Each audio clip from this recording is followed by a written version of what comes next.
Rick, how old are you? I am 70 years old. And how old am I? You are 35 years old. And does that bother you? Not in the least. Same. Nobody told me that finding the right person would come with a 35-year age gap, a lot of opinions from strangers, and the best relationship of my life. She's talking about ours. I'm talking about this guy. Welcome to the The Age age Gap gap Effect. effect. 1 year ago today, we met. And we thought, what better way to celebrate than to finally say out loud everything everyone's been thinking, but nobody's been saying about age gap relationships, about love, about looks, the comments, the hard stuff, and the funny stuff. All of it. All of it. Let's go.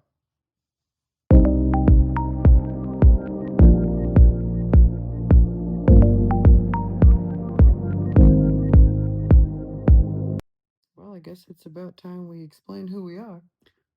That'd be a good start. Mm-hmm. My name's Haley. I'm 30. I guess I don't need to say that, right? We already said our ages. Yeah. So I used to do hair. I just recently retired. I spent the last 10 years of my career in Las Vegas, and I'm originally from San Diego. Moving to LA is the funniest thing because never in a million years did I think I would move here. It's a much larger city feel compared to North County, San Diego. And I always made that joke. San Diegans don't do LA. And then I met Rick. Until now, And Rick, why don't you tell us about yourself? I spent my career in commercial real estate. Started my first company at 27. Um, and now I just manage investments that I've made, look for new deals here and there, and play tournament poker, which is kind of how we met. We both come from, we have business minds and Both entrepreneurial for sure. independent thinking, stubborn at times. We've always worked for ourselves. So Yeah. Until you have children, then you realize you'll never be your own boss. I think we were able to connect because you're pretty spot on with agreeing to at least 73% of the things that I say. you have some really good things to say. They're worth agreeing with. No, we really do get along in so many ways. And a big part of it is that entrepreneurial spirit because people that don't have it don't have it. And people that do, it's a blessing and a curse. Absolutely. So, would you like to talk about how we met? That's always a really funny story. I was volunteering at different charities throughout Las Vegas, and I had some very good friends that were involved in poker, which was very foreign. I've done event planning and dabbled with different things throughout my career, and I thought poker was a fun new adventure. So I was working this charity poker tournament, and Richard came in with some friends that night. I had some friends that live in Las Vegas full time that invited me to come up and be a part of this charity poker tournament. It sounded like a really fun thing to do. So I got up there just in time to make it to the event. And that's where I first saw Haley. That was really fun. I was walking around. So I helped with the check in process. And then when the tournament started, I would walk around and sell raffle tickets and rebuys. And Rick sat there and had this amazing, long, gorgeous hair all night. That was kind of a hot topic. It was really cute when he ran by the table and said, "I love your hair." That really, I think, got things going. Yeah. Well, you definitely stood out. I kept telling you it was an expensive hair color. The silver, it's not cheap. Then I found an excuse to buy some raffle tickets from you. That was really cute. So Rick and his friend are supposed to split a set of raffle tickets, and they both end up buying. And then Rick's friend pulls me aside and says, "Hey, my friend thinks you're cute." Which I had no idea was happening. Yeah, and he says he wants to ask for your number. And I thought it was really cute because he and I had been slightly bantering all night, maybe a little bit more of me just screaming about his hair across the room. But I was also working the floor, so. You know where that came from with him talking to you as my wingman was I told his wife that I thought you were really cute. And when he walked up, she said, "Hey, Rick's going to go out with Haley." And I said, "Hold the phone. I haven't even talked to her yet. I don't even have her number." So I think that's where that stemmed from. I think you did get knocked out, and I was really busy. So then I thought, well, there goes that. California or Irish goodbye. I don't know what you call it. And then I was outside of the event, and I remember you pulled me aside and started waving for my attention. I wanted to get you away from the others. You were talking to somebody when I walked up, and I didn't want to ask you this in front of others. But yeah, I just asked, "Are you single?" were the first 3 words out of my mouth. Yeah, I remember you said, "Hey, are you single?" And that's why I replied and said, "Why? Do you want my number?" Yeah, I was shocked. I thought I was like so slick. Oh my God, I must have really nailed it because she's just offering her phone number right up. To look back now and think about where our heads were, they were so different. I was like, oh, this guy thinks he's Rico Suave over here. And you're like, oh my God, she really does want to go out with me. I was in Las Vegas to actually go on a third date with someone, as you now know, who I was kind of moderately interested in. And after meeting you, I was driving home and thinking, oh, what am I doing? I don't want to go out with somebody I'm moderately interested in. I want to go out with this girl. I need to be seeing somebody that knocks me out like this girl. It was such a serendipitous kind of situation. And somehow I should have looked at the star charts before I went in. We both were just in a really great mood. The energy was so amazing that night. And it was for a charity event for children, which was such a amazing environment and so funny because if you're not from the poker world, it sounds like he's a gambler. Hardly. So I found a gambler at a charity tournament, and so the joke was Rick was a really good guy, and as soon as he gave me back the 8,000 I lent him for a tournament, he would really show that. There's been a lot of really bad but funny jokes that we've made along the way. Yeah, there are a lot of misperceptions about us, and a lot of it has to do with the age gap. For the first time that you called, that was great. Why don't we get into that? That was so good. We talked for 2.5 hours. I know because I looked at my phone as we were hanging up, and it shows how long we've talked. And I was kind of blown away that we had, because it went by awfully fast. We just had so much to talk about. We touched on so many sensitive subjects that you're not supposed to really deep dive on, especially when you don't know someone, like politics and pineapple on pizza, all of those deep things. But it was really nice that it was so organic and fluid, and that there didn't feel like there was any judgment. We're just excited to share about ourselves to one another. It felt like we got very real very quickly, and that we just opened up to each other.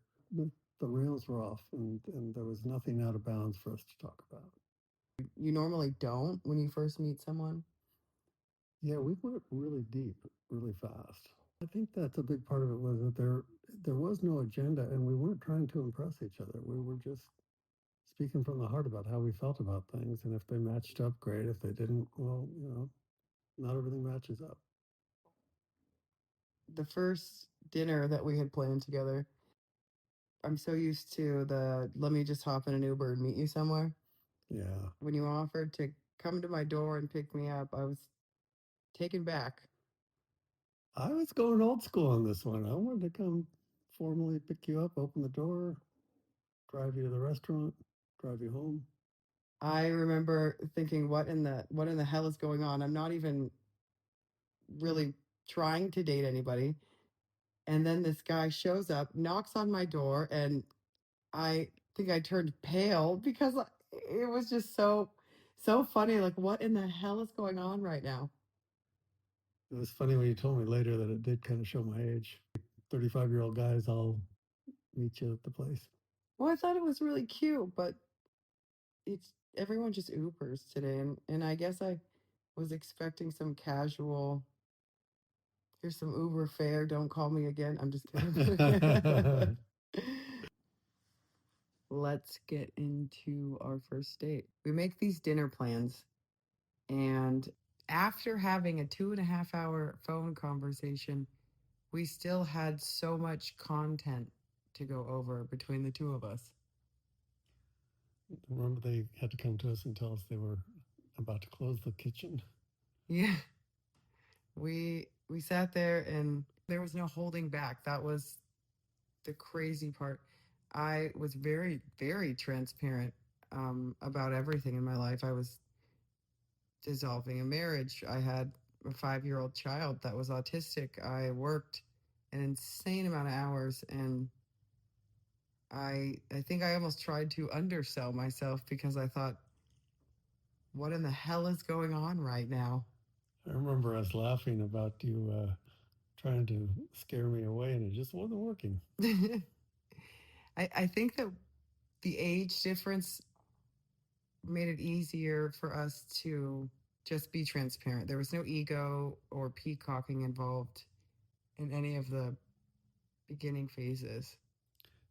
It wasn't, I did this and I did that and I have this and I've done that and I've gone there, and there was none of that. It Look was, at my belt buckle. yeah, right? It was just two people having a real conversation about our lives and our past.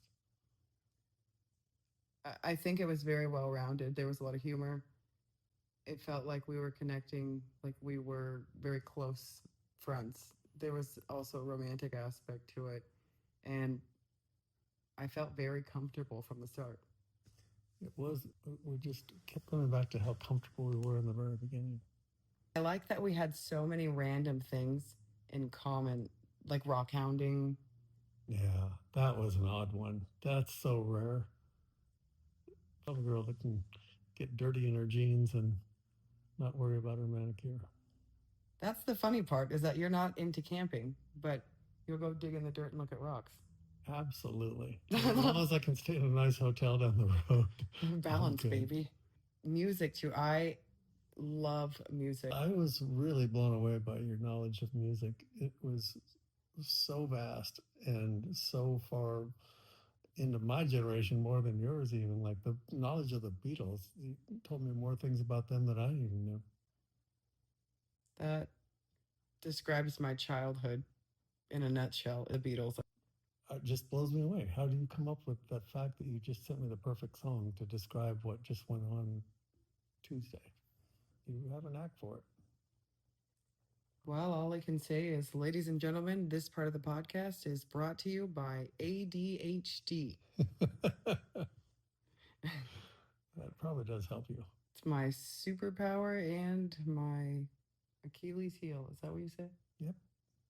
Wow, that's a throwback to my generation. We're talking about an Achilles heel. I'm impressed. And I think our humor really showed itself that night, because I remember laughing so hard at dinner. I had to use my napkin to dry my eyes a few times. And I remember loving your laugh. I just thought, this girl has a really genuine laugh. I love this.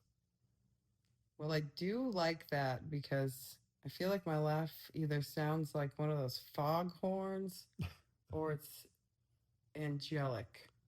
And there's no in between. We don't know what we're doing actually. And the best part is that I feel like I'm the one that's 70 because I'm the one that has such a learning curve. Rick is so tech savvy, and I think he kind of got ripped off because I barely know how to sync my watch to my phone. I drive a smart car that I forget to update. And this guy's over here trying to sync calendars and update shit that I didn't even know had Wi Fi capabilities. It is pretty funny, because I really did think that you were going to really out tech me, and I would relished it. I thought, oh, good. I need a partner who understands this even more than I do. There's all these jokes about age gap relationships, especially you not being able to keep up with me, or you trying to relive your youth with a younger woman, and I hate to break it to you, but my friends have called me grandma since I was in middle school. Well, that's been my fantasy to be a grandma. You stay up later than I do. You eat junk food and have this very rogue, unregulated way of living, and just you're such a beautiful, free spirit. And I feel like Grandpa Jenkins that wants everyone off my porch sometimes. So it's really funny, but I think people see the balance that we have. You keep me young. That's the best part. I think it was pretty funny at one point in Las Vegas when you said, "Can we please stay home for 4 whole weeks in a row?" Oh my gosh. Can we go to bed before 2 a.m.? And I mean, playing poker, in all fairness, you do live a different schedule. And when I did work, not when I did work, I mean, come on. Much more demanding position now. Oh God, yeah, that's the fun. They tell you when you stop working, it's great. No, it's not. I'm a millennial. We're afraid of not working because then we just always work. Life is just one big job. But what a great job, right? You and I had different sleep schedules. With my career, I would pivot if I did a wedding or if I did an event or if I would go crazy and book 15 days in a row of work. It's pretty impressive. I really love your work ethic. I'm going to remember that when you were complaining about something I didn't get done. Well, that's a given. That's going to be a daily basis. So remember, you said you loved my. I think you coming from a sales background, for lack of a better. Yeah, well, that's fair. And hair being similar, we both had this go, go, go mindset. And it was nice that you understood that when there's work, there's work. If I'm on a project or I'm engulfed in something, I'm not stopping until I've come out on the other end of the pond. And I liked that you understood that. It was also nice that you don't work as much as you used to. So you're a lot more flexible schedule wise. But there was that understanding that when I'm kind of going down that rabbit hole and I'm nonstop, there's no pressure or stress because I'll see you when I reconnect, but I am balls deep into something beyond all of us right now. Yeah, I not only understood it, but I really admired it because your work ethic shows that it doesn't matter what the career or what project it is, you're going to put in that kind of time, and it's a very impressive and very attractive feature. So I do remember when you picked me up, I thought, oh my God, maybe I'm too young for this guy. But I thought, well, it was definitely a different scenario for me. I'd never gone out with anyone. I dated someone that was older, but I think about 15 years has kind of been the max. So I knew that there was had to have been a few more years at least. Yeah, who knew it was going to be 35? But when we started to get into conversation in the car, it quickly left my mind because there was so many other things going on, and I was just really in the moment. We had so much ground to cover because I think, well, no, we're just genuinely interested in who is this person. And so we needed to find out. And we both asked a lot of questions. We both answered a lot of questions. And again, it was just so fluid. It wasn't like an interview, or a lot of dates can be. It was just two friends having a conversation that were interested in each other. We took the time and dove into just the right amount of things, and it felt like there was a real genuine back and forth. Yes. There was a real want on both sides just to connect. It didn't feel like a job interview. Um, it was easier to make those funny jokes too. Yeah, the humor, I mean, that's the thing that really stood out. Even that first night was how funny you are, and how we would crack each other up. We just make each other laugh so hard that had a big impact as well. You obviously, did not take yourself too seriously, and I love that about you. I used to make jokes, and I used to say that I want to date somebody that already has grandkids, so I can just be a grandma. And that was before I had my son. So I thought, can bypass all of that. And then I get a free cup of coffee at McDonald's, early entrance into a lot of things, all the discounts. All the senior perks. You have never let me use those perks. Yeah, I don't use them for myself because I won't admit it, but There's literally no benefits with this friendship because those were the ones I was looking for. So we had to talk about the drive home from our date. You just shot in the dark. Look at me, right a red light, and Rick looks at me and says, "Elephant in the room. Let's talk about age."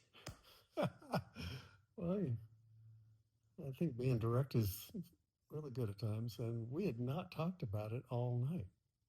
Like it never even occurred to me. I do remember thinking, this is what a deer in headlights feels like. Hit me with your age.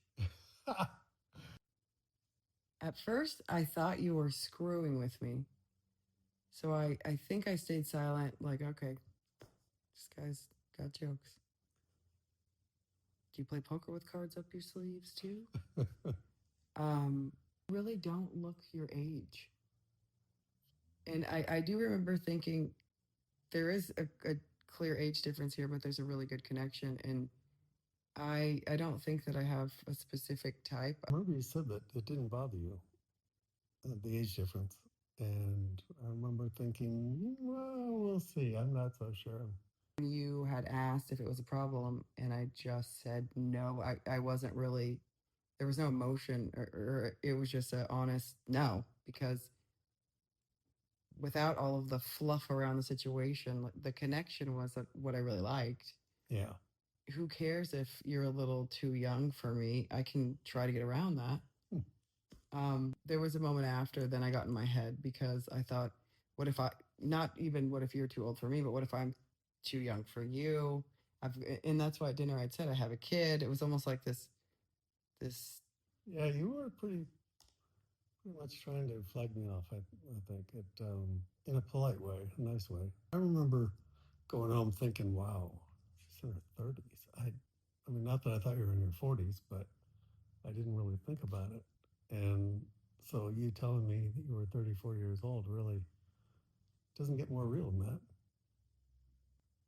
I met you at a charity poker tournament, and you walked in dressed like the Caucasian Rico Suave, basically James Bond with silver hair.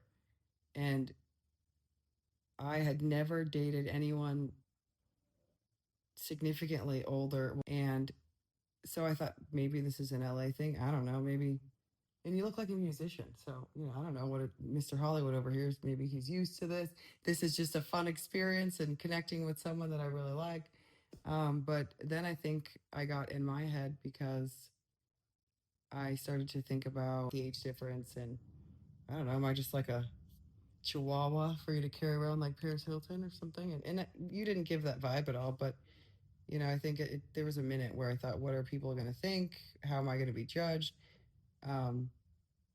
Because the what if realm starts and people question why you're doing what you're doing because it doesn't make sense to them, and you almost feel gaslit. Right? I think I did because then I thought, are my friends going to think I'm a sugar baby? And in all fairness, you didn't offer to buy me a Lamborghini when this started. So if that's the case, I chose poorly.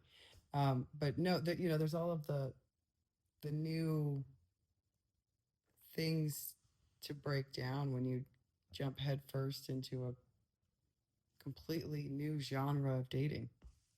I think the stigma begins right away. As soon as you tell people I'm dating a girl half my age, and you're telling people I'm dating a guy who's over 60, or however you put it, I think that the judgments begin right away.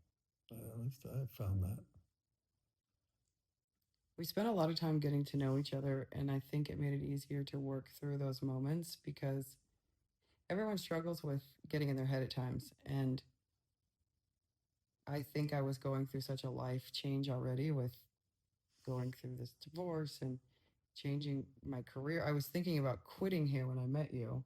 Right. And that's why I was getting into event planning. And so, so many paradigm shifts going on at once. I felt like I was in the middle of a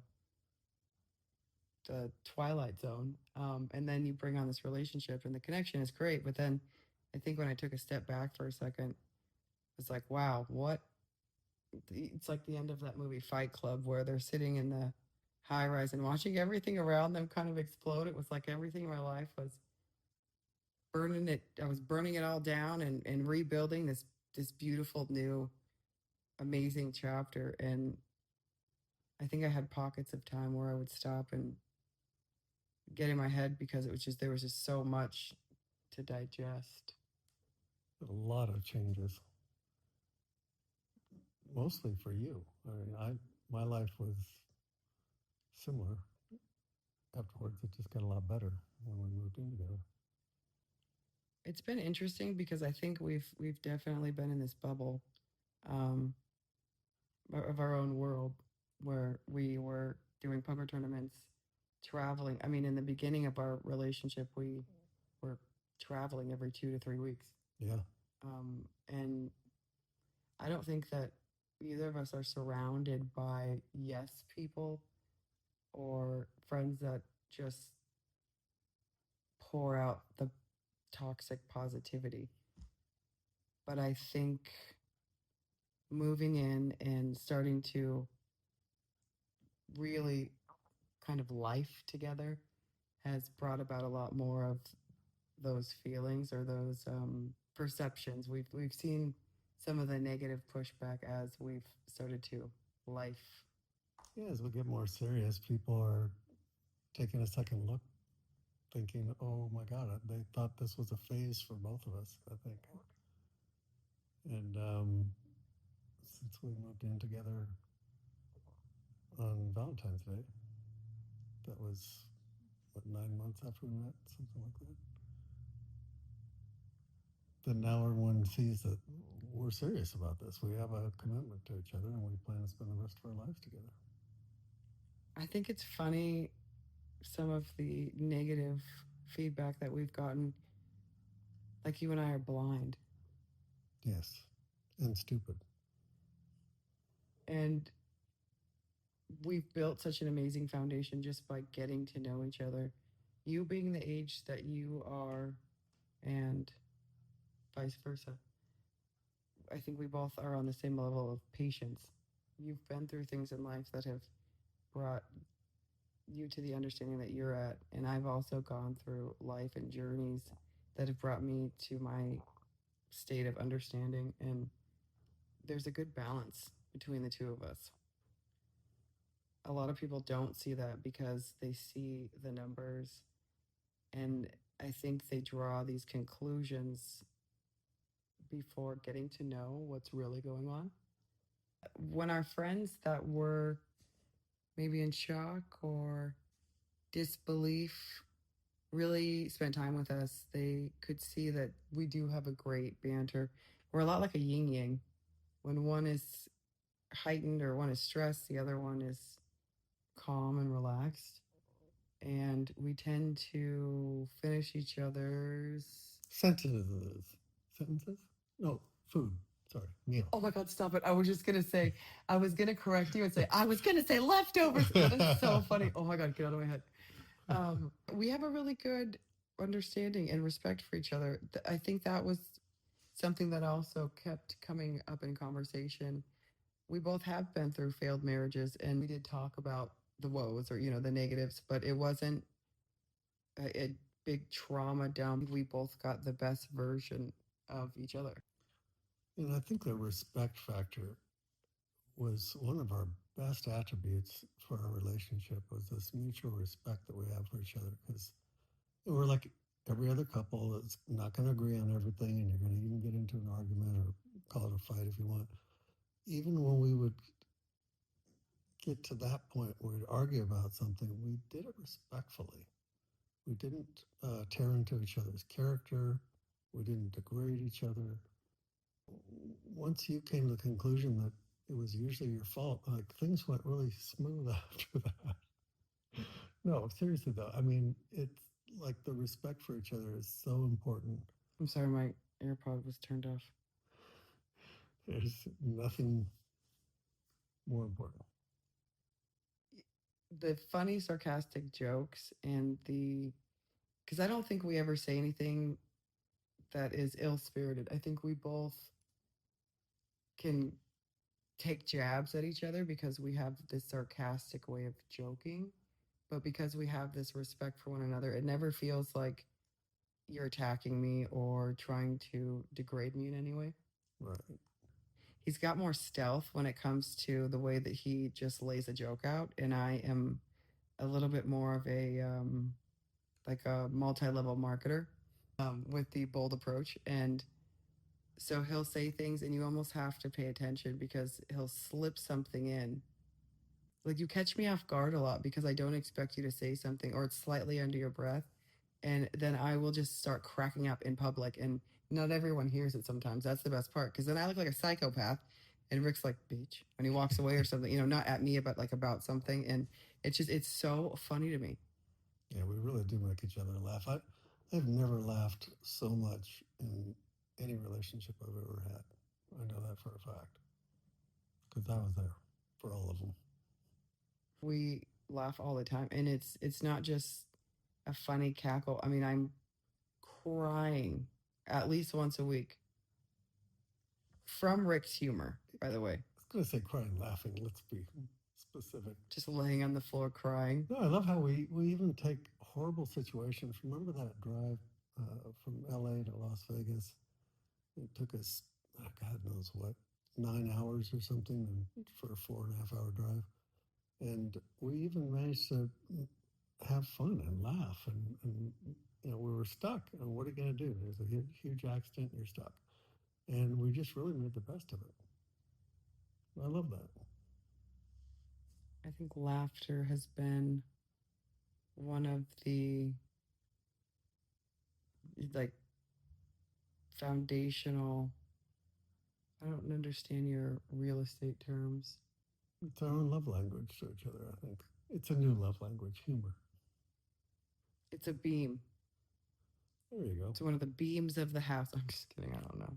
Living in two different states, my child being under 5 years old at the time, there was a lot of things that we juggled. As much with the humor helping our relationship, we both know when to get serious and stop joking around, that we have things to take care of. With this move from you coming from Nevada to LA and all that, putting your son in school and whatnot, it's been time to roll up our sleeves, and we do that well. Anybody can have fun, but when you go through the rough patches, when you go through stressful, hectic situations, you see a lot of true colors. In those moments, we we learned a lot about each other and how we problem solve and how we deal with stress. And we had a very great balance of support between the two of us. But also, I think we give each other enough space to not feel smothered. The people in our lives that have spent time with us and had dinner, come over, they tend to understand when they're around us why we work so well. They really do. They can see the way that we interact with each other, the way we look at each other, the way we finish each other's sentences on occasion, and see how well we fit. We really do. There are so many people out there that are in age gap relationships. You notice it more and more, I think, when you're in one.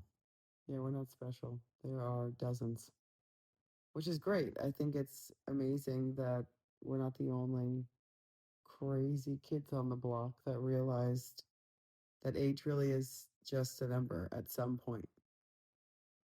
It really doesn't come up with us. I've seen a lot of people online with different reels, and there are these podcasts that are popping up. And I think it's great that it's not so taboo anymore. Yeah, there are couples that have been married for a long time that are doing podcasts and so forth, and it's fun to see how the future is going to look. That's one of the reasons we wanted to start this. We really want to bring people together and start a platform where couples just like us that have the same, if not more, experience in this world can connect. With us, you see it starting from the very beginning. This is year one as of today. As of today, that's so crazy. And this is all in the works. Us starting a podcast. I barely know how to restart my iPad. I almost said tablet. So you really get the ground up with us. We're still unpacking from just moving in together, too. I mean, this is so fresh. We moved in together on Valentine's Day. Thank you so much for spending time with us. If you felt like we're your kind of people, come follow us. We're on Instagram and TikTok at The Age Gap Effect. We are out here trying to build a community. So if these stories and funny jokes resonated, please feel free to follow or recommend us to a friend. Maybe even a friend that's in a 10, 15, or 35-year age gap. We will see you next week. We'll see you next week, everybody. And Rick, I still think you're the best thing that happened at that poker tournament. You are definitely the best thing that happened at that poker tournament. Thanks, everyone.